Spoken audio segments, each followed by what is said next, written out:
Nah, saya ingat beberapa waktu yang lalu Tuhan memberikan mimpi kepada saya. Dan mimpi ini, semua mimpi yang dari Tuhan itu punya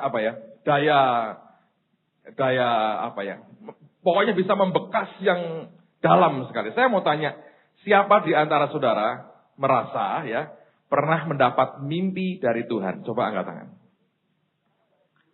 Oke, siapa yang belum pernah dapat mimpi dari Tuhan? Angkat tangan juga. Siapa yang suka kimpen-kimpenan? Angkat tangan. Well, mimpi itu bisa luar biasa. Saya ingat satu hari kami ke Vancouver dengan keluarga sama-sama. Kami nginap di rumah seorang saudara. Dan karena keterbatasan tempat, kami tidur dalam satu kamar yang besar, satu keluarga. Dan anak saya Kesia tidur di sebelah saya pada malam itu. Dan dia bermimpi. Dia bertemu dengan seorang yang sudah lama tidak ke gereja. Dan dalam mimpi itu dia melihat teman itu duduk di sebelahnya dalam kebaktian. Lalu ketika semua puji-pujian, ini teman ini hanya bengong begitu. Kemudian dia berkata dalam mimpi itu, dia pukulin nih teman ini. Jangan begitu, ayo memuji Tuhan, ayo memuji Tuhan. Saudara tahu, yang dipukulin kepala papahnya. Ayo. Ya, saya ini korban mimpi juga. Tapi saya percaya itu mimpi juga dari Tuhan. Walaupun ekspresinya begitu luar biasa dan kepala saya harus jadi sasarannya. Oke, saya bermimpi sesuatu yang menarik sekali. Dalam mimpi itu saya melihat, saya lagi berdiri di suatu tempat gitu ya. Ya, saya gambarlah. Ini kelak dipakai untuk yang lain, tapi saya harap ini bisa nolong. Saya lihat diri saya itu berdiri di satu tempat gitu ya, saudara ya. Dan ini gerbang kemuliaan, gerbang surga gitu ya. Ini tujuan banyak orang kemari. Lalu kemudian ini ada jalan panjang sekali turun ke bawah. Lalu melingkar. Melingkar pasti turun lagi. Turun lalu menjelang ini naik. Nah, gini kira-kira. Tapi ini terlalu pendek nih. Jalan yang saya lihat itu jauh sekali. Lalu ini ada begitu banyak orang yang jalan gitu ya. Banyak orang di jalan gitu. Mereka semua menuju ke jalan ini. Tujuannya kemari sebetulnya. Tapi yang dituju begini, muter. Saya teringat mimpi ini ketika hari Kamis kemarin Pastor Les Bowling menyampaikan firman. Nah, saya tanya dengan orang-orang itu, kamu mau kemana? Dalam mimpi itu saya tanya, kamu mau ke sana? Ya saya berkata, ini kan ada jalan. Enggak, harus ke sini dulu katanya. Harus terus, pokoknya lewat sini karena dia berkata, semua orang lewat sini. Terus saya bilang, saya nggak lihat hambatan. Ini kan dekat sekali, saya berkata. 3 langkah nyampe. Lewat sini aja nyampe. Nggak bisa katanya. Dalam mimpi itu saya jalan, saya lewatin 3 langkah nyampe. 3 langkah nyampe. Terus saya berkata, ini kan. Saya berkata, ini buat apa? Orang turun ke bawah begitu jauh. Naik lagi, turun lagi, naik lagi. Nyampe juga. Dan dalam mimpi itu kemudian. Saya berkata, Tuhan aku mau tungguin sebentar ya. Ini orang yang saya ajak ngomong setelah sekian lama. Dia muncul lewat jalan ini. Loh, kamu udah nyampe. Saya berkata, yang harusnya tanya. Heran itu saya berkata. Ada jalan begitu singkat, kenapa kamu muter? Dan saya terbangun dengan itu. Lalu saya berdoa dan Tuhan berkata begini. Ada banyak anak-anak Tuhan yang hidupnya begitu, saudara. Allah memberikan sesuatu yang praktis, yang ringkas, yang bisa membawa kita kepada tujuan. Tapi oleh karena ketidakmengertian yang ada, oleh karena cara berpikir yang salah, oleh karena penolakan terhadap rencana Tuhan dalam hidupnya, dia bergeraknya muter. Dan saya berkata seperti yang Pastor Lester Bowling sampaikan kepada kita, itu membuat kita kehabisan waktu yang sangat banyak. Dan seharusnya waktu yang ada digunakan untuk yang lain, kita bisa bergerak luar biasa dengan Tuhan.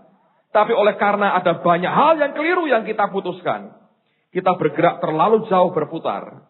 Dan akhirnya kita nggak pernah bisa mencapai dengan baik apa yang Tuhan targetkan dalam kehidupan kita. So, malam ini saya mau sharingkan apa yang tadi 4:30 tadi tiba-tiba Tuhan munculkan di hati saya. Dan saya mau bagikan dengan Anda, tolong Anda perhatikan baik-baik. Mungkin tidak cukup Anda dengar hanya sekali ini. Dan I hope besok Anda bisa dengar lagi karena kalau ini masuk dalam roh saudara, Anda tidak perlu muter-muter terlalu jauh, saudara. Amen. Anda bisa menempuh jalan yang lebih praktis. Karena setelah Anda masuk kemari, masih ada perjalanan lagi yang harus ditempuh dalam kemuliaan dengan Tuhan.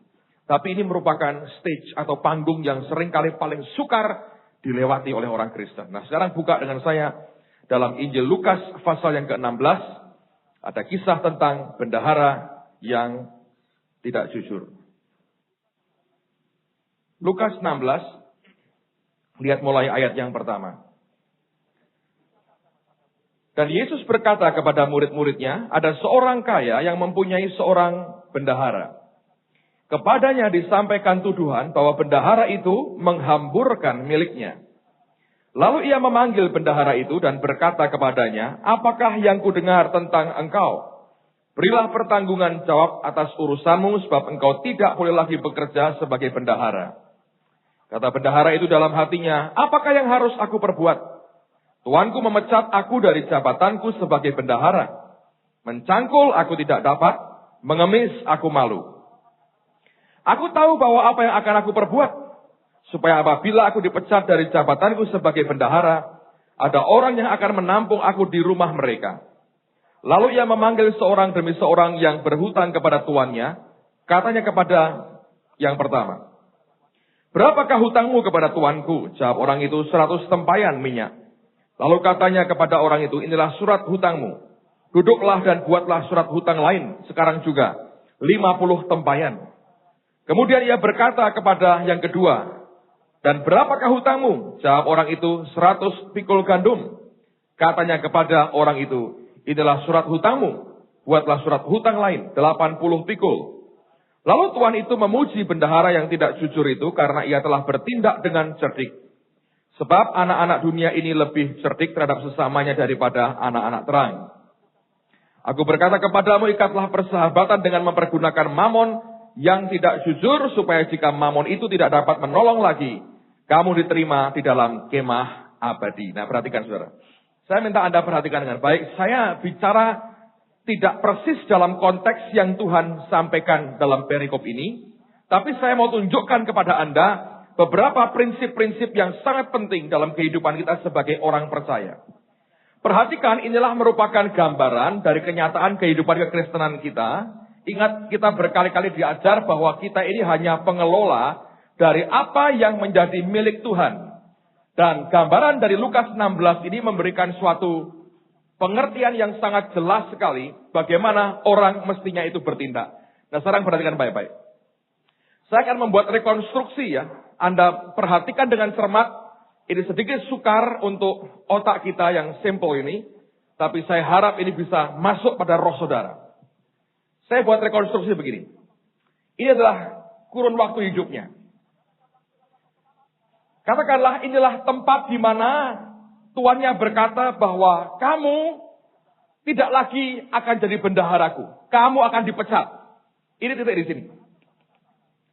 Nah, Alkitab mengatakan, waktu dia dengar dia akan dipecat, maka dia berkata, apa yang harus aku perbuat? Mencangkul aku tidak dapat. Bahasa lainnya berkata, mencangkul aku tidak kuat. Mengemis aku malu. Perhatikan. Bayangkan ya. Anda kan sekarang ini, kalau Anda perhatikan orang kerja. Orang yang diberi kepercayaan sebagai bendahara. Sebetulnya bendahara ini bukan sekedar juru bayar, saudara. Ini orang yang diangkat jadi manajer. Yang punya kekuasaan penuh atas kekayaan daripada tuannya. Dia bisa membeli barang, dia bisa keluarkan barang. Dia mirip seperti yang empunya barang, tapi dia bukan yang punya. Dia cuma memanage saja. Dia bendahara, dia pengelola dari kekayaan tuannya. Sekarang, tuan yang begitu kaya raya itu, mempercayakan hartanya begitu banyak, kepada orang yang sebetulnya tidak punya kemampuan apa-apa. Ya, perhatikan dia berkata, mencangkul aku tidak dapat atau tidak kuat. mengemis aku malu. Pada saat dia memegang jabatan bendahara itu, ada dua hal yang hilang dalam hidupnya. Yaitu kemampuannya, kepercayaannya kepada kekuatannya sendiri, dan kepercayaannya kepada kekuatan atau pertolongan orang lain. Perhatikan. Berarti untuk orang menjadi bendahara kerajaan surga, itu memang akan dibentuk Tuhan, dibuat Allah jadi seperti orang ini. Yaitu apa? Dia berkata pertama, mencangkul tidak bisa. Yang kedua, mengemis. Dia malu. Ini bicara apa sebetulnya, saudara? Nah, perhatikan baik-baik. Banyak orang ingin jadi bendahara kerajaan surga. Sebetulnya motivasinya ingin kaya, ya. Tapi karena kita orang Kristen itu rohani banget, kita puter begitu rupa, kita berkata, bendahara kerajaan surga. Tapi sebetulnya dasarnya pengen sugih, gitu aja. Makanya nggak sugih-sugih, karena Tuhan mengerti isi hatimu. Tapi Allah mau menjadikan semua kita bendahara kerajaan surga. Nah, sekarang perhatikan apa yang terjadi pada bendahara ini. Ternyata bendahara ini adalah orang yang mengatakan, mencangkul aku tidak kuat atau tidak mampu, mengemis aku malu. Jadi untuk menjadi bendahara kerajaan surga yang bisa dipercayai akan harta surgawi, saudara akan dibuat jadi orang yang seperti ini. Kasarnya, kemampuan manusiawimu akan dilumpuhkan, saudara. Nah, ini bagian yang paling berat. Mencangkul itu mewakili akan kemampuan seseorang, tenaga seseorang untuk kerja, menghasilkan sesuatu dengan upaya manusianya. Ya, dia berkata, aku sudah nggak kuat lagi. Orang mencangkul itu kan butuh latihan. Tidak mungkin sehari Anda bisa jadi tukang cangkul yang baik. Anda perlu exercise. Anda perlu melatih ototmu, tenagamu. Terlatih dengan baik. Dia bilang, aku sudah nggak kuat lagi. Mengemis, minta tolong kepada orang. Berharap kepada orang lain. Berharap pada belas kasihan orang. Dia berkata, aku sudah tidak punya lagi muka untuk berbuat begitu. Dia berkata, mencangkul tidak kuat, mengemis aku malu. Nah, rupanya inilah yang sebetulnya Allah mau dalam kehidupan kita. Sekalipun itu diucapkan baru setelah dia akan dipecat. Tapi kalau Anda rekonstruksi kembali akan hidup orang ini, sebetulnya bahwa orang ini jadi bendahara, proses yang Allah kerjakan dalam hidupnya adalah menjadikannya orang yang tidak punya kemampuan mencangkul dan tidak punya nyali untuk ngemis kepada orang lain. Artinya, dia diajar hidup bergantung kepada Allah seluruhnya. Kemampuan tenaganya tidak bisa digunakan, mukanya sudah tipis untuk bisa ngemis. Perlu muka tebal untuk ngemis, saudara. Sudah terlanjur tipis dan transparan, tidak bisa ngemis lagi. Dari mana dia hidup? Dari belas kasihan dari Tuhan yang kaya raya itu, dan bahkan dia dipercayai dengan kekayaan Tuhan yang begitu berlimpah-limpah. Nah, proses Allah menghilangkan dua faktor ini, itu yang harus dilewati oleh orang Kristen. Ketidakmampuan kita atau ketidakmauan kita mengikuti proses Allah, menghilangkan dua faktor in dalam kehidupan kita, itu yang memperlambat semuanya. Kalau engkau belajar hidup bergantung kepada kekuatan manusiawimu, tidak pernah ada hal yang ilahi akan dihasilkan. Kalau engkau bergantung kepada manusia lain, Alkitab berkata, terkutuklah orang yang mengandalkan manusia. Tapi diberkatilah orang yang mengandalkan Tuhan, tergantung kepada Allah dalam kehidupannya. Nangkap, saudara? Untuk orang jadi bendahara kerajaan surga, yang membuat engkau bisa mulai masuk dalam tanah perjanjian Tuhan. Sekalipun Kanaan juga masih begitu banyak hal yang harus dikerjakan. Tapi untuk engkau keluar dari padang belantara dan masuk tanah perjanjian, engkau harus sedia Allah bongkar dua hal ini. Bukan tergantung kepada kekuatan manusiawimu, bukan lagi tergantung kepada belas kasihan orang. John Evans ini berkata bagus, atau Ed Cole ya, saya lupa. Dia berkata begini. Mesir adalah the land of not enough. Mesir merupakan tanah di mana tidak cukup. Wilderness adalah the land of just enough. Padang gurun merupakan tanah yang sekedar cukup. Tekor sedikit kadang-kadang. Tapi just enough. Tapi promised land adalah the land of more than enough. Tanah perjanjian merupakan tanah yang lebih dari cukup. Nah, Allah mau pindah kita dari tidak cukup menjadi sekedar cukup, terus kemudian dia ubah jadi apa? Lebih dari cukup. Nah, untuk masuk ke lebih dari cukup, jangan muter terlalu jauh, saudara. Tetapi prosesnya adalah, apakah engkau sedia dibawa Tuhan dihabisi sisi ininya? Nah, keberanian orang berbeda-beda. Makanya Anda harus minta anugerah Tuhan. Beri aku kesanggupan Tuhan, untuk aku bisa jalani apa yang engkau mau. Pak Yusak ngasih nasihat bagus. Doanya begini, paksakan rencanamu Tuhan dalam hidupku. Itu doa yang ditakuti banyak orang. Paksa aku Tuhan. Tidak mau seret aku Tuhan. Itu kira-kira kasarnya begitu. Nah, saya katakan begini, saudara. Ini major thing. Ini hal besar sebetulnya. Saya kemarin baru ngobrol dengan Pastor George E. Dia ceritakan sebuah gereja di sebuah negara yang besar sekali. Dan gereja ini cukup besar, terkenal, banyak ribuan jemaatnya. Tapi rupanya gereja ini belum bisa dan belum ada satupun misionari yang keluar dari gereja itu. Ya, kita lumayan ada 2. Satunya satu keluarga, satunya 1 orang. Lumayan. Ini sama sekali tidak ada satu misionari pun yang keluar dari gereja ini. Lalu Pastor George ini bertanya kepada gembalanya, kenapa kamu tidak kirim misionari dari gerejamu? Ribuan orang ada dalam gedung gereja ini. Kenapa nggak satu pun keluar memberitakan Injil kepada bangsa-bangsa lain? Anda tahu?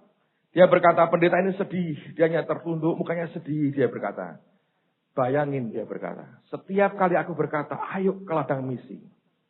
Orang aku tantang, ayo ke ladang misi. Tahu dia berkata apa? Pastor, gajiku bagaimana? Gereja gaji aku berapa? Tiket pesawat pulang pergi, gereja yang nanggung? Sampai di sana, rumahku siapa yang ngontrakin? Asuransi jiwaku siapa yang bayar? Pendidikan anak-anakku gimana? Terus jatahku liburan setahun berapa kali? Bonusnya tiap akhir tahun berapa? Setelah aku selesai, jabatanku di gereja nanti apa? Antara akhir dia berkata, bolehkah coba dulu sebulan? Dia bilang, sedih. Tidak ada satu orang pun berani berkata, aku tahu ini panggilan Tuhan buat hidupku. Aku bayar harganya. Yang lain aku percaya Tuhan atur hidupku. Enggak ada. Saya mau katakan kepada saudara. Dalam hidup kita, dibongkarnya 2 faktor ini menentukan apakah Anda bisa masuk kepada promised land atau tidak. Kalau Anda stuck di sini, Anda tidak berani bayar harganya, hidup kita paling-paling just enough. Kalau Anda just enough, Anda tidak punya apapun yang cukup untuk dibagikan kepada orang lain. Saya mendengar itu, saya berkata, iya. Saya berkata karena saya pikir hanya di Indonesia begitu. Anda tahu di Indonesia kan orang tua selalu mengatakan kepada anaknya, sekolah yang pinter. Ambil master, ambil doktor. Bidang ekonomi. Kerja sana di New York. World Trade Center. Lantai 101. Amblas sekarang, saudara. Jadi kebanggaan orang tua. Begitu ada panggilan Tuhan. Kita berkata gajiku berapa? Anak-anakku bagaimana? Semua dibebankan. Kamu tanggung. Itu bukan memberi hidup, saudara. Itu hanya memberi waktu. Anda tidak memberi hidup sama sekali. Dalam panggilan kita sebagai orang percaya, setiap orang punya hal yang berbeda dalam hidupmu. Tapi 2 faktor ini ketika digarap habis, Anda akan jadi bendahara Tuhan yang luar biasa. Jangan lupa, produk daripada dilimpahi Tuhan dengan anugerah dan kepercayaan, itu oleh karena orang ini berani berkata, aku hanya bergantung kepada Allah, karena mencangkul aku tidak kuat, dan mengemis aku malu. Minggu lalu saya ngomong jujur kepada saudara. Minggu pagi, kita makan pagi sama-sama. Ngobrol-ngobrol dan istri saya berkata begini. Kamu kalau nggak jadi pendeta, jadi apa ya? Ya, kita semua tertawa, tapi saya berkata, ya paling-paling karena aku sekolah sejarah, jadi turis guide. Ngantar orang ke Candi Borobudur, Candi Prambanan, Candi Dieng, Keraton Jogja, sambil cerita ini Hono Coroko, artinya adalah, paling ceritain begitu. Atau, kalau agak terhormat sedikit, jadi dosen saya. Ngajar, begitu ya. Pakai baju korpri, lumayan. Atau istri saya berkata, jualan buku katanya.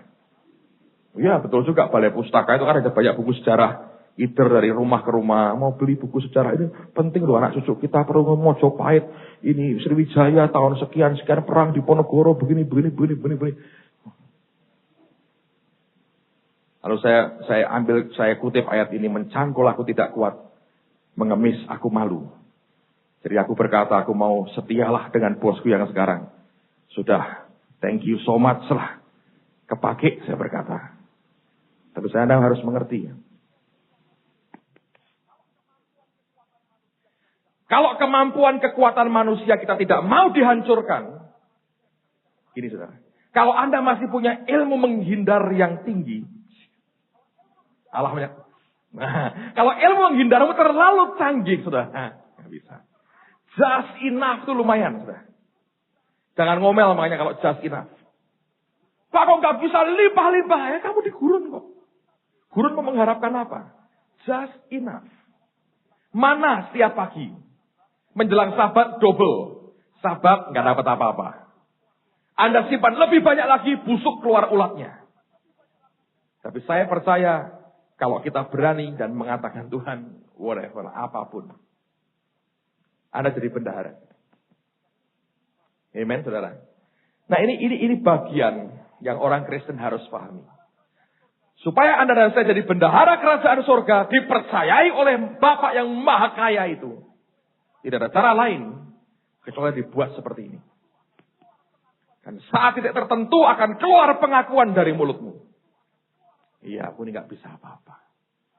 Kecuali Tuhan. Kalau Anda masih aku masih punya skill. Kalau ada orang main keyboard, diproses Tuhan tidak mau. Murtad gak apa-apa. Masih bisa ngelesi. Nah, itu masih kuat mencangkul itu.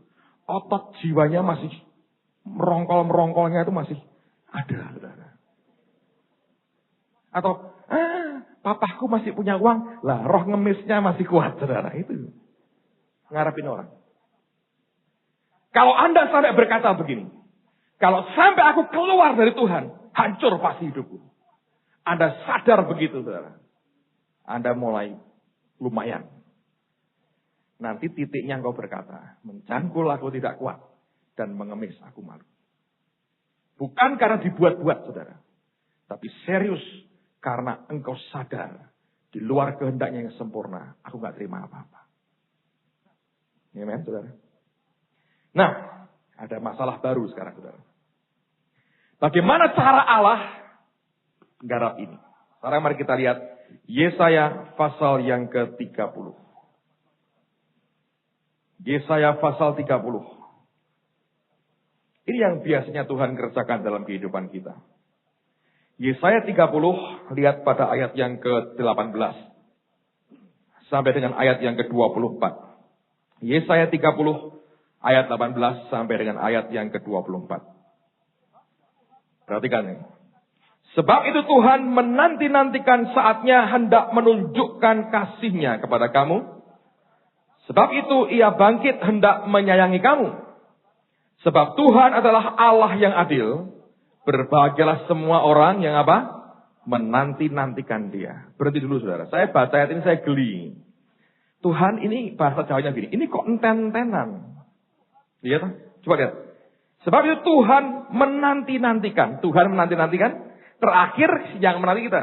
Dikatakan berbahagialah semua orang yang menanti-nantikan dia. Dia nunggu, aku juga nunggu. Ini kan ten-tenan ini. Kapan ketemunya? Tapi ini prinsipnya. Waktu saya berdoa begitu, saya berkata, kamu jangan salah. Aku ini menunggu sampai engkau menanti-nantikan aku. Yang membuat lama adalah karena kita masih merasa bisa mencangkul dan mengemis. Karena kita masih punya cadangan, plan B. Planning rencana B-nya masih ada. Enggak di sini, aku bergerak kemari. Enggak pelayanan, enggak apa-apa. Bapakku masih kaya kok. Nah, rumah atau roh ngemisnya masih belum hilang, saudara. Atau kau berkata, aku punya 3 ijazah kok. Gini-gini kalau ngetik lumayan loh. Semenit 30 lembar juga dapat. Misalnya. Ya kalau itu masih ada, engkau masih anggap sebagai sandaranmu, makanya nggak pernah tuntas. Nah Allah mau kerja, itu menunggu sampai kita menantikan dia. Karena kadang-kadang kalau Allah kerja, seperti mengoperasi kita.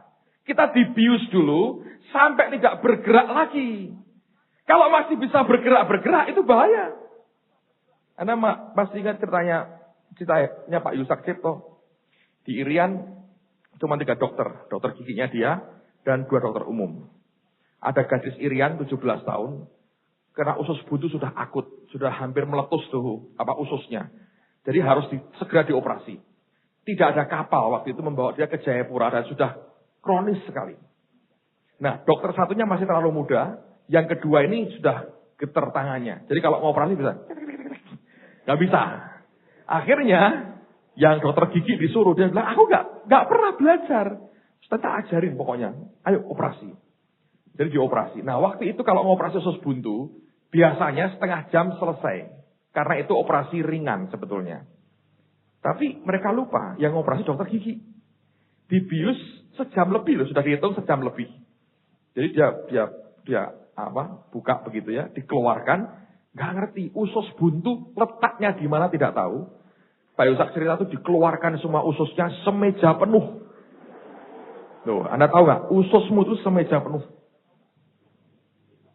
Orang Jawa berkata itu kalau Anda harus jadi orang sabar tuh ususnya harus panjang. Tak perlu, sudah panjang. Saudara. Satu orang itu sudah semeja penuh. Ketemu akhirnya dipotong, terus dijahit lagi. Saya nggak tahu prosesnya lah. Terus kemudian problem masalah baru. Ngembalikannya gimana? Kalau meluntir, mati. Nah caranya ngerti benar tidak? Tunggu beberapa hari. Kalau buang angin, hidup berarti. Kalau bomnya nggak meletus, wah bahaya. Itu saudara, proses ngoperasi sampai ngembalikan 2 jam baru selesai. Saat menjelang belum selesai baru mulai masukkan usus, sadar anaknya. Anda bayangin ya, usus masih keluar. Anda pernah belajar sejarah Aryo Penangsang? Itu Aryo Penangsang, ususnya keluar, sadar. Rupanya kesakitan. Lalu untuk nahan sakitnya nyanyi. 17 Agustus tahun. Luar biasa. Anda itu mau dioperasi sambil nyanyi boleh. 17 Agustus suruh operasi sama Tuhan. Wah jebol saudara. Gak kuat. Kalau engkau mau Allah kerja, dia menunggu sampai engkau menanti dia. Penantian itu berarti inimu dibabat habis saudara. Kemampuanmu untuk kerja sendiri sudah. Tuhan gak mungkin lah aku. Dan roh ngemisnya hilang. Spirit of kaipang hilang. Banyak orang punya spirit of kaipang. Ah, papaku kaya kok. Oh, omaku kaya kok. Oh, opaku punya kebun tembakau. Opa dari opaku punya kebun di Manado, cengkehnya banyak. Kalau Anda mengandalkan begitu, Anda berharap diberi oleh mereka kan? Itu kan roh kaipang. Roh pengemis. Nah, kalau itu yang masih tebal, nggak bisa. Jadi hamba Tuhan pun Anda akan ngemis. Ngidarkan list kemana-mana, cari sumbangan bangun gereja. Ngerti ya? Jadi ini mesti dihancurkan. Dan Allah berkata, aku nunggu sampai kau menunggu. Terusin lagi. Sungguh hai bangsa di Sion yang diam di Yerusalem, engkau tidak akan terus menangis. Tentulah Tuhan akan mengasihani engkau apabila engkau berseru-seru. Pada saat ia mendengar teriakmu, ia akan menjawab. Dan walaupun Tuhan memberi kamu roti dan air serba sedikit, Namun pengajarmu tidak akan menyembunyikan diri lagi, tetapi matamu akan terus melihat dia, dan telingamu akan mendengar perkataan itu dari belakangmu. Inilah jalan, berjalanlah mengikutinya. Entah engkau menganan atau mengiri, entah engkau akan menganggap, perhatikan, najis patung-patungmu yang disalut dengan perak, atau yang dilapis dengan emas. Engkau akan membuangnya seperti kain cemar sambil berkata kepadanya, keluar. Saya mau tanya, kain cemar ini apa? Tahu nggak kain cemar? Nggak tahu? Wah, saya harus menjelaskan. Pembalut wanita dulu, saudara. Gitu aja nggak ngerti. Pura-pura. Saya tahu yang suci, Pak. Zaman dulu nggak ada softtek atau teks-teks, nggak ada, saudara. Adanya cuma kain.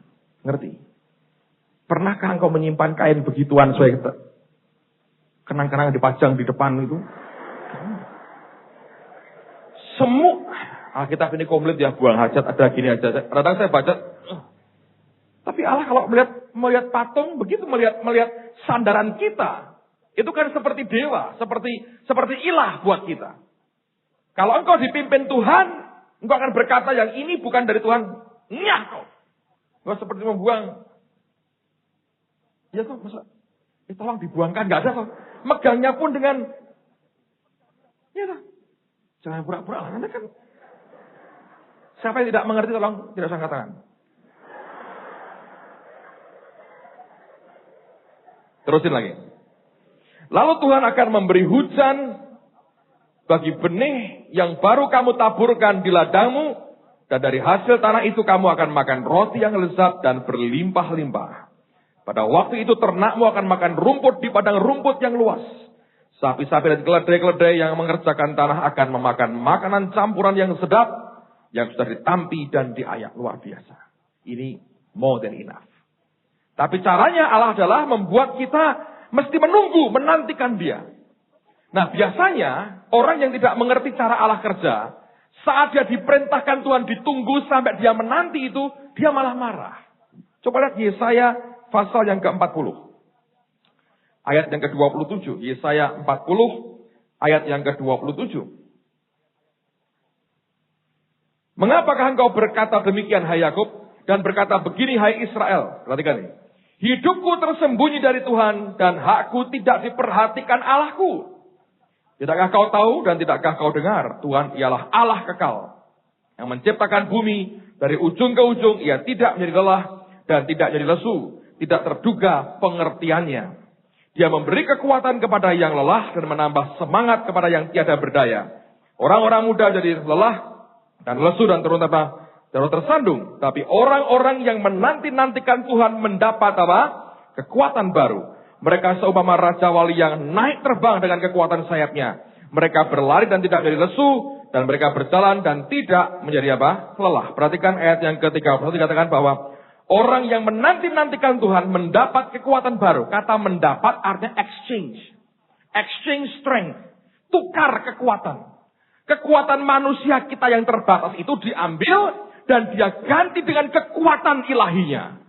Makanya dikatakan seperti Raja Wali terbang naik dalam kehidupan kita. Nah orang yang menantikan Tuhan, dia bukan pengangguran. Dia orang yang sedang ditransformasi kekuatan hidupnya. Diubah dari kekuatan manusiawi dan diganti dengan kekuatan ilahi yang luar biasa. Kalau Anda bisa menangkap ini, saya percaya itulah cara Tuhan untuk menghancurkan kekuatan, kemampuan kita untuk mencangkul, dan dia menghancurkan roh pengemis dalam diri kita. Engkau tidak lagi bergantung kepada kekuatanmu atau bergantung kepada orang lain dalam hidupmu. Setiap kau berdoa, tidak ada manusia yang terlintas dalam benakmu. Karena harapan dan gantungan hidup kita siapa?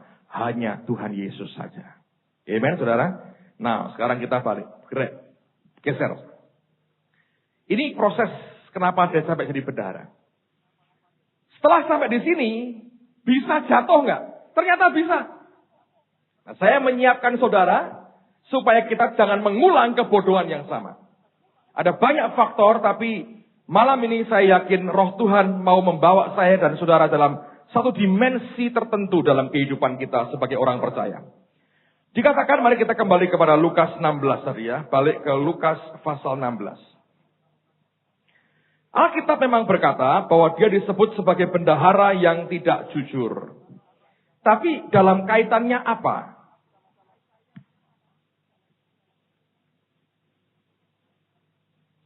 Apakah dia korupsi? Dalam pengertian, apakah dia menggunakan uang itu untuk menumpuk kekayaan sendiri? Tidak ada indikasi itu. Lihat ayat yang pertama. Dan Yesus berkata kepada murid-muridnya, ada seorang kaya yang mempunyai seorang bendahara. Kepadanya disampaikan tuduhan bahwa bendahara itu menghamburkan miliknya. Kata menghamburkan itu seperti orang menampi akan gandum ditusuk dengan seperti garpu dari kayu gitu ya, terus dilemparkan ke atas.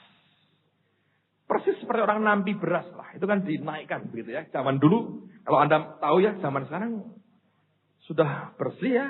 Zaman dulu tidak begitu. Kalau Anda mau tahu zaman dulu kalau beli beras, karena saya juga membantu orang tua saya dulu milihin itu dari kerikil-kerikilnya dibuang. Makin murah berasnya, makin banyak campuran kerikilnya. Jadi Anda harus buangin begitu. Lalu masih ada banyak gabahnya, Anda mesti tampi. Dulu kerjaan saya juga masih kecil begitu. Jadi saya ngerti nampi seperti apa. Sekarang kan anak-anak nggak pernah lagi, sudah dikarung rapi, masukin gitu. Kadang-kadang tas kena kerikil satu. Zaman dulu kita mesti pelan-pelan, hati-hati ngeliatin gitu. Kalau mau makan itu prosesnya lebih panjang dari sekarang, saudara. Sekarang lebih cepat kalau Anda mau makan. Nah, apa yang sebetulnya dibuat oleh bendahara ini? Kenapa dia sampai dipecat dan tidak mendapatkan kepercayaan dari tuannya? Saya belajar begini saudara ya. Saya berdoa, Tuhan ini apa sih maksudnya? Dia dikatakan tidak jujur dan dia seperti orang menghamburkan kekayaan tuannya. Saya percaya begini saudara. Kalau indikasi bahwa dia pakai untuk dirinya sendiri, mungkin ada, mungkin tidak. Tetapi orang menghamburkan itu sebetulnya, itu orang menggunakan akan kekayaan tuannya untuk menciptakan suatu image yang hebat tentang dirinya. Ngerti saudara? Anda kalau menghamburkan uang, misalnya ya, kata menghamburkan itu gimana sih? Anda membeli, menggunakan untuk hal yang tidak perlu. Tahu saudara? Tapi dasarnya apa? Kesenangan pribadimu. Karena aku senang kok. Gitu. Ada orang yang hobinya gitu. Kalau beli barang, pokoknya mahal beli. Loh ini murah juga, gak bisa, mahal, harus yang mahal. Supaya aku seneng kok. Nah, ada tak? Jadi gayanya gitu. Jadi pokoknya gayanya gaya berani itu. Bukan miliknya padahal. Hanya karena dia senang, terus dia gunakan uang itu. Ntar gak kepake, gak apa-apa, pokoknya beli dulu. Nah ini ada orang-orang tipe begini. Nah di dalam Tuhan, saya berkata, ada orang-orang begitu. Anda kalau dengan Tuhan, kita dengan Tuhan, jangan dengan dasar apapun yang aku senang, itu yang harus terjadi. Salah. Apa yang dia senang, yang harus kita lakukan. Kepercayaan di sini bisa hilang. Kalau dalam hatimu sudah ada pesta, pora, dan kemabukan di dalam hati. Ada itu ayatnya. Hati-hati dengan pesta pora di dalam hati dan kemabukan dalam hati. Anda pesta pora, hatimu merasa kami punya semuanya. Aku bisa apapun. Beli ini, beli itu. Ayo ini, ayo. Dia hamburkan bukan dari kantongnya sendiri. Anda dan saya, semua kita sebetulnya tidak punya apa-apa. Kita hanya pengelola dari kekayaan surgawi. Cara hidup kita, ekspresi kita keluar, Anda harus perhatikan. Jangan pakai apapun untuk kepentingan kita sendiri. Pak, batasannya gimana? Nah, saya mau ngomong satu hal aja pada hari ini. Dengerin baik-baik, saudara. Apa yang berbahaya kalau Anda dipercayai banyak hal oleh Tuhan dalam hidupmu? Yaitu kalau engkau sampai mencuri kemuliaannya. Artinya segala sesuatu yang engkau kerjakan, engkau ingin mendapatkan pujian, dapat kredit dari apa yang engkau lakukan. Dan orang lain berkata, wah kamu hebat. Nah Anda sudah melakukan kesalahan. Itu merupakan titik bahaya kalau Anda dipercayai Tuhan. Ketika kita gak punya apa-apa, mau butuh apapun kita berdoa teriak ke Tuhan. Waktu engkau merasa punya sesuatu, Anda tidak lagi bergantung ke Tuhan. Memutuskan berdasarkan apa yang engkau suka dan apa yang engkau tidak suka. Dan di sini saya berkata, kejatuhan banyak orang adalah seperti ini. Kita mencuri kemuliaan Tuhan. Kita mengambil apa yang jadi miliknya Allah. Dan kita senang orang berkata, kamu itu hebat. Tahukah Anda bahwa manusia itu haus akan pujian? Saya berkata manusia butuh dipuji. Tapi manusia bukan hanya butuh. Ternyata daging kita haus akan pujian. Dan obsesi banyak orang adalah dia ingin dipuji oleh orang lain. Nah, sekarang mari kita lihat 2 Korintus pasal yang ke-10. Kemarin di School of Acts saya memberikan ilustrasi yang menurut saya cukup baik. Saya mau bacakan buat Anda ayat ini. Dan saya mau cerita sedikit tentang apa yang kemarin saya sampaikan di School of Acts berkaitan dengan hal ini. Lihat 2 Korintus 10 ayat 17 dan ayat yang ke-18. Alkitab berkata, bagus sekali. Dengar itu. Tetapi barang siapa bermegah, hendaklah ia bermegah di dalam Tuhan. Sebab bukan orang yang memuji diri yang tahan uji, melainkan orang yang dipuji siapa? Tuhan. Nah sekarang orang berkata, Pak, enggak mungkin tuh Pak. Kita orang timur memuji diri, kita ini enggak gitu. Kalau orang-orang barat mungkin Pak berkata, wah saya dipakai Tuhan begini-begini. Kalau kami kan tidak Pak. Ya, memang tidak langsung. Tapi kita main biliar saudara. Ada titik pantulnya, yaitu orang lain. Contohnya begini. Kita misalnya buat mission trip ke beberapa desa. Dulu ada yang dengan Pak Marso kemana itu? Ketika Anda sampai di sana, memang Allah menyertai luar biasa. 3 orang buta langsung melihat. Yang 2 hari kemudian. Tapi lumayan. Tuli mendengar. Orang mati 2 bangkit. Setelah mati selama 12 jam. Nah, itu akurat. Kalau mati baru 5 menit, kurang. 12 jam mati, hampir dikubur, Anda datang, disentuh usungannya, dan berkata, hai ibu, bangkitlah. Bangun ternyata. Gempar seluruh keradenan, luar biasa. Banyak orang diberkati. KKR terjadi, pertobatan luar biasa. Nah, Anda melihat itu, engkau merasa apa? Senang nggak? Senang pasti. Gak mungkin, oh tidak Pak. Hatiku tetap cool dengan Tuhan. Nah, bohong, saya berkata. Senang, masih senang. Wah, ini dia. Ada kalau lihat tanganmu ini, wah ini merah, hijau, kuning ini. Luar biasa ini urapannya. Bangga, biasanya gitu. Manusia kan manusia. Lalu Anda mulai, wah ini hebat ini. Tapi untuk berkata, lihat betapa hebatnya saya. Jangan, gak enak. Nanti dikira sombong walaupun nyatanya, nah gitu ya. Lalu Anda cari jalan, harus ada cara. Supaya Anda puas dengan dirimu, dibuat apa? Nanti Anda mulai telepon Semarang. Pak Yos atau Pak Ardian. Wah ini perlu malam terakhir tim dari Semarang meninjau Pak ini. Karena warga desa ingin ketemu dengan para pemimpin kami. Nah, padahal nggak ada. Ada yang mengatur sendiri di belakangnya. Yuk kita buat malam perpisahan sebelum meninggalkan desa Keradenan. Lalu dibentuk, wah ini Pak jadi mujizat Pak luar biasa. Karena semua senang tahu pengen dengar. Datanglah kru Mahanaim, production, dengan dengan kameranya, dengan radio Rema kirim reporternya, sudah kita akan siaran live dari Keradenan, saudara-saudara, segala macam. Lalu rombongan datang, dibuat, lalu Anda sudah ngatur. Yang sembuh, Ibu nanti bersaksi ya. Bersaksi apa Pak? Loh, sebelum ketemu saya ngalami apa? Setelah ketemu saya, terus gitu-gitu tuh ngalami apa? Oh iya. Terus yang susah, yang bertobat, yang berubah hidupnya, yang utangnya lunas. Ada setel semua. Kesaksian harus singkat. Sebelum ketemu, apa yang terjadi? Ketemu mengalami apa? Setelah ketemu terjadi apa? Ya, setel. Nah, terus langsung datang rombongan. Mereka bilang, siapa ini? Oh Pak Adin yang khotbah Pak. Baik Pak, nanti kita acaranya pujian, kesaksian dari mereka. Lalu Bapak akan menyampaikan firman. Dan terakhir, kami mohon didoakan Pak. Kami perlu dukungan doa untuk melayani lebih jauh lagi. Tapi toh, rendah hati toh saudara, kelihatannya. Lalu mulai kan. Langsung orang puji-pujian dipersingkat supaya ingin dengar gitu ya. Mulai kesaksian. Ibunya berkata, Saya ini rematik sudah 30 tahun. Badan saya bungkuk. Ini Bapak ini, Pak, siapa ini? Samsudin ini. Lukas Samsudin ini dari, atau Johannes Samsudin ini dari JKI Injil Kerajaan ini datang. Cuma nyentuh jari kelingkingnya loh. Seperti disetrum. Sembuh saya, Pak. Puji Tuhan, Tuhan luar biasa telah mengirim hambanya Bapak Yohanes Samsudin ke tempat kami.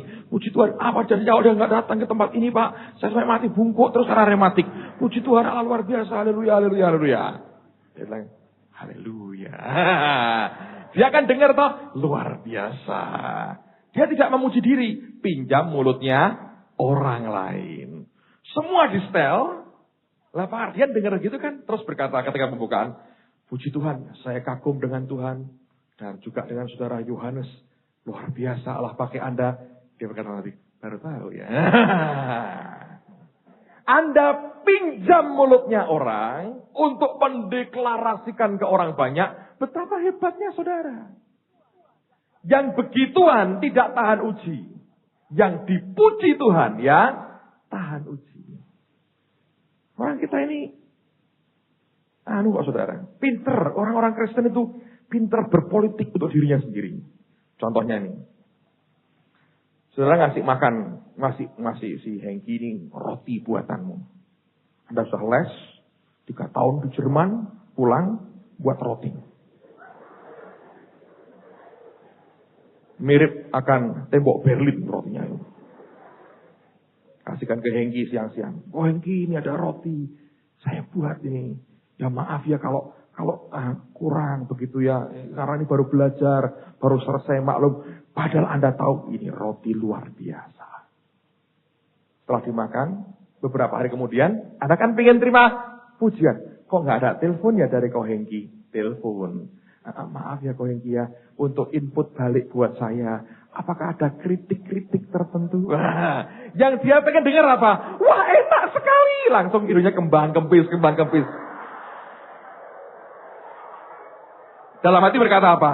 Emang aku sudah tahu, pengen denger aja kamu ngomong begitu.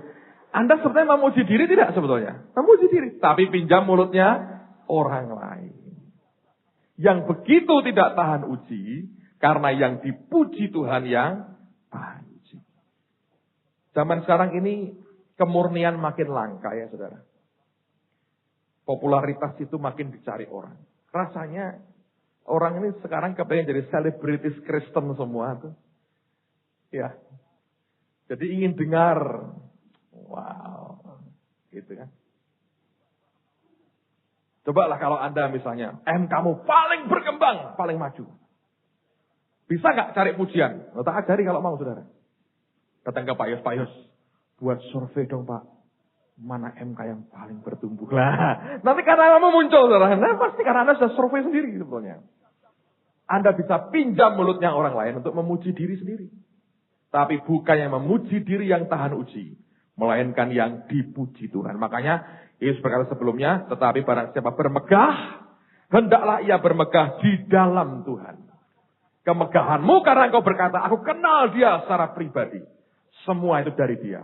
Memang aku gak bisa apa-apa. Mencangkul aku tak kuat, mengemis aku malu. Hidup karena anugerah dia. Lihat lagi beberapa ayat. Lukas 17. Lukas 17. Saya berdoa pada akhir zaman ini Tuhan akan kembalikan kemurnian di hati kita. Amen, saudara. Lukas 17. Perhatikan pada ayat yang ke-7 sampai dengan ayat yang ke-10.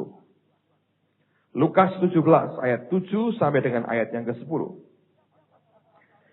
Siapa di antara kamu yang mempunyai seorang hamba yang membajak atau mengembalakan ternak baginya dan berkata kepada hamba itu, setelah ia pulang dari ladang, mari segera makan. Bukankah sebaliknya ia akan berkata kepada hamba itu, sediakanlah makananku, ikatlah pinggangmu dan layanilah aku sampai selesai aku makan dan minum. Dan sesudah itu engkau boleh makan dan minum. Adakah ia berterima kasih kepada hamba itu karena hamba itu telah melakukan apa yang ditugaskan kepadanya?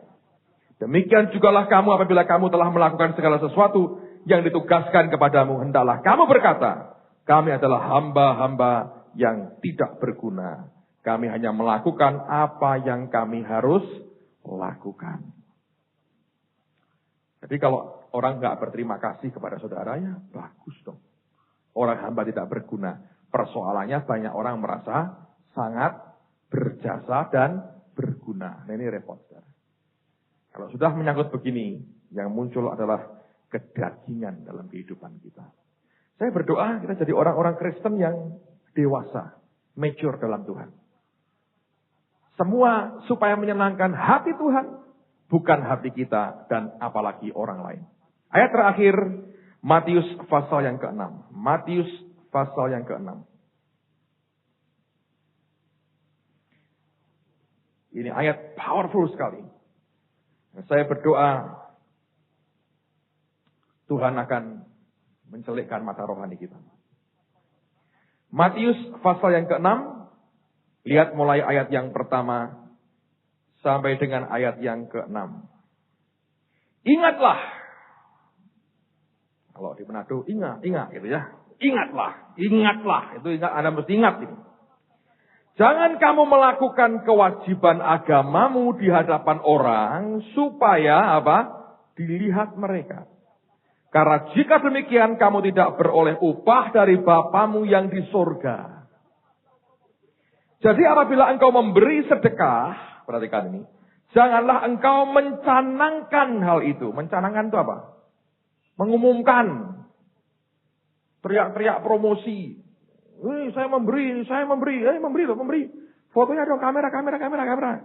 Pret, gitu. Jangan, kita bukan politikus, saudara. Tikus pun tidak begitu. Jangan. Kalau Anda memberi sedekah, dengar baik-baik. Yesus berkata, bukan saya. Janganlah engkau mencanangkan hal itu seperti yang dilakukan orang munafik di rumah-rumah ibadat dan di lorong-lorong supaya mereka dipuji orang. Aku berkata kepadamu, sesungguhnya mereka sudah mendapat upahnya.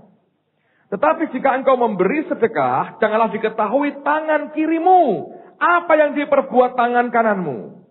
Hendaklah sedekahmu itu diberikan dengan tersembunyi. Maka Bapamu yang melihat yang tersembunyi akan membalasnya kepadamu. Ayat berikutnya. Dan apabila kamu berdoa, janganlah berdoa seperti orang munafik. Mereka suka mengucapkan doanya dengan berdiri dalam rumah-rumah ibadat. Dan pada tikungan-tikungan jalan raya. Supaya mereka dilihat orang. Aku berkata kepadamu, sesungguhnya mereka sudah mendapat upahnya. Tapi jika engkau berdoa, masuklah ke dalam kamarmu, tutuplah pintu, dan berdoalah kepada Bapamu yang ada di tempat tersembunyi. Maka Bapamu yang akan melihat yang tersembunyi akan apa? Membalasnya kepadamu. Bagus tak, saudara? Tapi kita ini seringkali mau jadi selebritis Kristen. Nyumbang aja di foto. Masukin kotak ya ini ya. Loh kok aku tadi lupa senyum kok. Tadi waktu di foto kok kedep tuh merah tuh kelihatannya. Ulangi ya. Nah, gopo, saudara. Buat apa? Kamu sudah terima upahnya. Kalau Anda berbuat sesuatu, sengaja Anda expose kepada orang lain untuk menunjukkan apa yang sudah Anda buat. Yesus berkata, kamu sudah terima upahnya. Upahnya apa? Ya dipuji orang itu. Dari Bapakmu di surga, engkau tidak akan terima apa-apa. Yang dibuat oleh tangan kirimu, tangan kanan tidak usah tahu. Lu kan harus rundingan, Pak. Lu tangan kok perlu rundingan, nggak apa-apa, saudara. Dia mau berkata, lakukan secara tersembunyi. Semakin tidak banyak pujian diberikan kepada saudara, semakin Bapa di surga akan mengembalikannya dalam kehidupan kita. Nah, saya percaya ini temptation di sini, saudara. Ketika Anda sudah masuk kepada tanah perjanjian, more than enough. Seringkali kita akan tergoda untuk mencuri kemuliaan Tuhan. Kita berkata, aku melakukan sesuatu. Nah, sekarang perhatikan. Yesus pernah mengatakan di Matius 25 tentang domba dan kambing. Kepada kambing dia berkata, waktu aku di penjara, engkau tidak menengok aku. Waktu aku lapar, engkau tidak memberi aku makan. Aku telanjang, engkau tidak memberi aku pakaian. Mereka berkata apa? Kapan kami tidak berbuat begitu? Artinya, kami berbuat kok. Orang yang merasa berbuat, orang itu sebetulnya sudah terima sesuatu. Dan dalam hitungan Tuhan itu hilang. Nah, banyak orang Kristen merasa dia yang berbuat. Ayat paling terakhir, Yesaya 26. Kitab Nabi Yesaya pasal yang ke-26. Ayat yang ke-12. Kita akan baca bersama-sama ayat ini, Yesaya 26 ayat yang ke-12.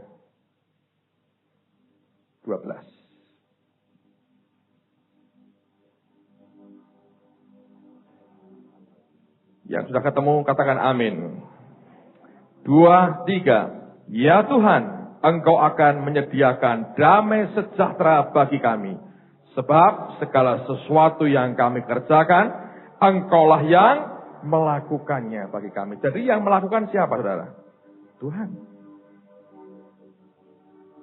Saya mau tunjukkan satu ayat yang paling akhir sekali. Dan kita selesai dengan ini. 2 Korintus pasal 3. Ini ayat-ayat yang saya paling suka. Saya mengingatkan diri saya terus dengan ayat-ayat ini. 2 Korintus pasal yang ketiga. Ayat yang kelima dan ayat yang keenam. Saya tidak akan jemu untuk mengingatkan Anda akan semuanya ini. 2 Korintus pasal 3 ayat 5 dan ayat yang keenam. Kita akan baca bersama. Yang sudah ketemu katakan amin sekali lagi. 2, 3. Dengan diri kami sendiri, kami tidak sanggup untuk memperhitungkan sesuatu seolah-olah pekerjaan kami sendiri. Tidak, kesanggupan kami adalah pekerjaan Allah. Ialah membuat kami juga sanggup menjadi pelayan-pelayan dari suatu perjanjian baru yang tidak terdiri dari hukum yang tertulis, tapi dari roh. Sebab hukum yang tertulis mematikan, tapi roh apa? Menghidupkan. Dia berkata, aku gak sanggup. Kalau menganggap bahwa memperhitungkan seolah-olah pekerjaan kami sendiri. Dia berkata, tidak. Kesanggupan kami adalah pekerjaan Allah. Luar biasa. Suatu hari di Jakarta ada seorang bapak berkata pada saya, ketika dia tahu kita punya radio station dan sebagainya, dia berkata, wow, congratulations, selamat. Nah, dia berkata, saya nggak tahu dia basa-basi atau benar, tapi dia berkata, wah ini pasti hasil pemikiran Bapak yang cemerlang. Saya ketawa keras, saudara. Dalam hati lebih keras tertawanya. Saya berkata, kamu tidak tahu, bukan orang cemerlang ini. Ini orang yang mencangkul tidak kuat dan mengemis malu. Saya berkata, saya mau ceritakan apa adanya, dan dia baru mengerti bahwa semua karena Tuhan. Itu rombongan hamba-hamba Tuhan dari Jakarta datang ke gereja sekian bulan yang lalu. Dan selalu saya tanya hal yang sama. Ketika di Jakarta ada 9 gembala sidang, rombongan datang ke tempat saya nginap. Dan mereka minta saya sharing dengan mereka apa yang membuat kita diberkati. Lalu saya masih ingat beberapa teman ikut duduk mendengarkan. Saya berkata begini, bapak-bapak ini mau dengar cerita yang sebenarnya atau yang bohong-bohongan? Semua saling pandang-pandangan. Pertanyaannya gitu Pak. Iya. Mau dengar yang sebenarnya atau yang bohong-bohongan? Yang sebenarnya. Benar, saya berkata. Yang datang kemarin juga saya tanya. Mau dengar cerita bohong atau cerita sebenarnya? Oh sebenarnya Pak. Kalau sebenarnya kamu akan kecewa. Loh kok kecewa? Saya berkata, kamu sudah bawa catatan macam-macam. Kamu berharap saya memberikan kunci-kunci keberhasilan. 1, 2, 3, 4, 5, 6, 7, 8, 9, 10. Saya berkata. Lupakan itu catatanmu, dengerin baik-baik, saya mau cerita aja hidup saya. Waktu saya ceritakan semua, mereka berkata, iya Pak. Kami datang dengan konsep, kami pikir kami akan terima 1, 2, 3, 4. Saya berkata, tidak pernah itu. Sebab semua hanya satu sumbernya. Siapa saudara? Tuhan Yesus yang luar biasa. Amen. Ada di mana hari ini? Not enough, just enough, atau more than enough. Kalau Anda sedang not enough, keluar dong dari perbudakan. Katakan bye-bye dengan dosa. Lompat masuk padang gurun, saudara. Itu proses membuang Mesir dari saudara.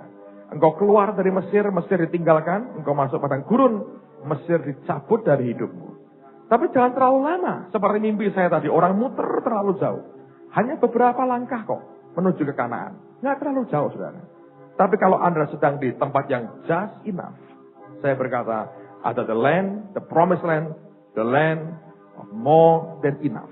Tanah yang lebih dari cukup. Yang itu masuk ke sana, saya ulangi lagi, dibongkar dua hal ini. Enggak lagi bisa mencangkul, malu mengemis. Tidak punya kekuatan manusia lagi, tidak bergantung kepada orang lain. Hidup bergantung karena kasih karunia Allah. Tapi kalau Anda sudah mulai menikmati the promised land, saya berkata jangan curi kemuliaannya. Jangan dihamburkan apa yang dipercayakan kepada saudara. Lakukan semua dengan faithful, dengan setia. Tanpa publisitas, tanpa orang mengerti, dengan setia Anda lakukan, biarkan Tuhan yang mengerti. Tetap tidak mengurangi berkat dalam hidupmu. Anda mungkin tidak akan segera terkenal. Tapi dengar baik-baik, kota di atas bukit tidak akan mungkin disembunyikan. Kalau engkau bangun kota hidupmu di atas gunungnya Allah, tidak ada orang yang berkata, aku gak lihat, semua orang akan lihat. Tanpa engkau teriakkan, Tuhan yang akan menyatakannya. Amen. Mari berdiri bersama-sama. Haleluya. Bapak hambamu telah sampaikan apa yang hamba harus sampaikan. Terima kasih karena engkau akhirnya berfirman kepada kami. Terima kasih Tuhan. Terima kasih. Meteraikan Tuhan. Meteraikan. Engkau baik Tuhan. Meteraikan dalam hidup kami. Meteraikan dalam hidup kami. Meteraikan dalam hidup kami Tuhan. Thank you Father God. Thank you Father God.